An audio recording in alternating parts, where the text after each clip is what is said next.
Esta é a unidade 2, as estruturas da aprendizagem. Nesta unidade, vamos estudar sobre as estruturas da aprendizagem humana, considerando o processo de progressão natural que acompanha o desenvolvimento. Na busca do conhecimento, o homem estabelece vários modelos teóricos para compreender os processos cognitivos e afetivos da aprendizagem. Vamos estudar juntos como se dá o processo da aprendizagem humana de acordo com a teoria da epistemologia genética de Jean Piaget. É preciso considerar que o processo de aprendizagem recebe a interferência de vários fatores: intelectual, psicomotor, físico e social. Vamos conhecer alguns conceitos de aprendizagem?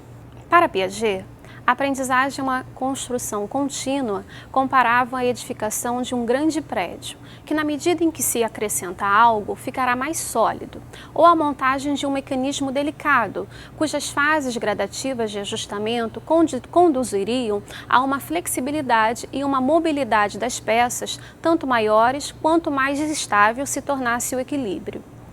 Para José e Coelho, a aprendizagem é o resultado da estimulação do ambiente sobre o indivíduo já maturo, que se expressa diante de uma situação-problema sobre a forma de uma mudança de comportamento em função da experiência.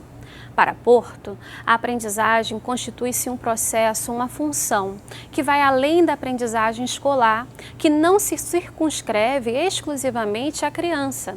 A aprendizagem, como experiência, guarda um elemento universal do humano, na medida em que permite a transmissão de conhecimento.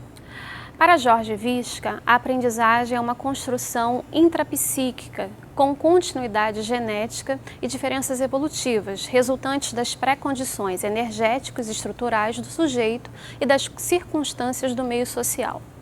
Para Sarah Paim, a aprendizagem depende da articulação de fatores internos e externos ao sujeito. Ao refletirmos sobre as contribuições desses autores, podemos compreender que o aprender envolve múltiplos fatores de desenvolvimento físico, cognitivo e psicossocial, como crescimento, maturação, inteligência, desejos e motivações, necessidades e adaptações ao meio em que vive o sujeito. Neste contexto, o desenvolvimento humano segue, segundo José Coelho, alguns princípios. É um processo contínuo. Na ordem biofisiológica, segue duas direções, céfalo-caudal e próximo-distal. Procede das atividades gerais para as específicas. Cada parte do corpo se desenvolve com velocidade própria. Acontece de maneira unificada, envolve os processos complementares de maturação e aprendizagem.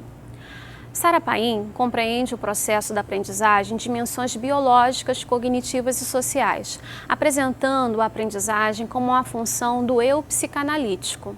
Para a autora, a aprendizagem possui as seguintes funções: função socializadora, que identifica o grupo social, submetendo ao conjunto de regras e normas. Função repressiva, que significa forma de controle para a sobrevivência do próprio grupo ou sistema. E a função transformadora, que possibilita a mudança pela participação ativa com o objetivo de transformação da realidade. Através da aprendizagem, o homem potencializa suas habilidades, melhora suas realizações, ajustando-se ao mundo em que vive e o transformando. Piaget era biólogo e se dedicou ao estudo dos processos do desenvolvimento da inteligência humana, o sujeito epistêmico.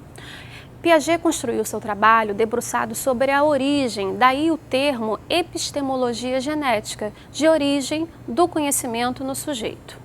Ele criou a teoria que pretende investigar a maneira como são elaboradas ideias, a cognição, ou seja, os processos de construção da inteligência. Para Piaget, a inteligência é a adaptação e o seu desenvolvimento está voltado para o equilíbrio homem e meio. Para que sejam produtivas, ocorrem constantes organizações da experiência, voltadas para a transformação do saber numa direção progressiva.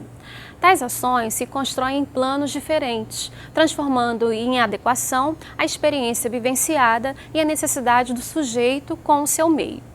Consideraremos agora algumas premissas piagetianas sobre a construção da inteligência. A inteligência se consolida quando o sujeito constrói conhecimentos que possibilitam uma ação do sujeito sobre o meio. A ação humana tem como direção uma constante equilibração.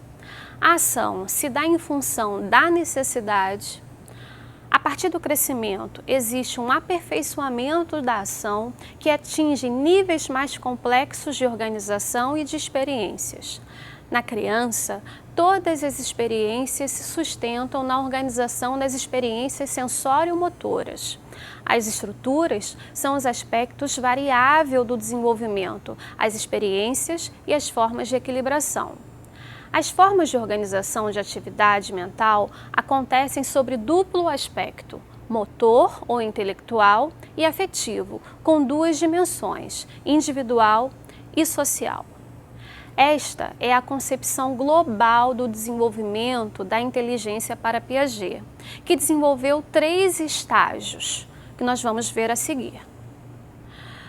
O primeiro estágio desenvolvido por Piaget chama-se sensório-motor. É um estágio básico, conhecido como estágio dos reflexos.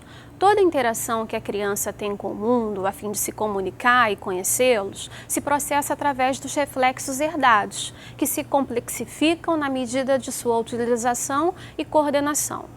A assimilação sensório-motora possibilita à criança o primeiro contato com o mundo real, preparando-a para as novas experiências. O segundo estágio é o estágio pré-operacional.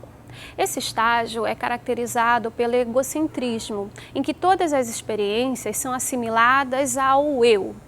E é desta maneira que consegue, no caso a criança, interpretar o mundo e relacionar-se com ele. O aparecimento da linguagem é um grande acontecimento desse período, gerando novas estruturas de pensamento. Esse estágio está dividido em outros 2 subestágios, simbólico e intuitivo, que são as representações simbólicas, o início de jogos de regras. O terceiro estágio é o período das operações concretas e formais. A presença do mundo real para a criança é imposta. O raciocínio está associado a acontecimentos intuitivos que serão mais tarde formalizados e classificados diante da evolução do pensamento. Estas 5 condições ou estágios que regem os sistemas de operações são muito utilizadas nas avaliações psicopedagógicas. Agora que você já compreendeu os estágios, vamos falar da importância do desenvolvimento cognitivo e social. Vamos enfocar a família e a escola. Alicia Fernandes ressalta que a origem do problema de aprendizagem não se encontra na estrutura individual. A autora destaca que a inteligência é construída e produzida na interação social de acordo com os processos identificatórios. A criança de hoje recebe todo tipo de estímulo. A interferência dos adultos, enquanto pais e educadores, regulam o tipo de informação e modela o comportamento. Estar atento ao discurso, ao comportamento e às práticas familiares podem dar um bom sinal da dinâmica familiar. Estimular o pensar, a ler o mundo com autonomia, a adotar as práticas sociais saudáveis são as maiores dificuldades de um mundo fast food, em que se encontram fórmulas quase prontas para quase tudo, principalmente educar filhos. Chegamos ao final da 2ª unidade de estudo. Espero que você esteja animado para continuar. Não se esqueça que a chave para o sucesso é a dedicação. Persista. Coloque em prática os princípios da aprendizagem que foram estudados nesta unidade. Interaja com seu grupo de curso. Conte para os seus amigos e familiares a importância da interação no seu processo de aprendizagem. Até a próxima!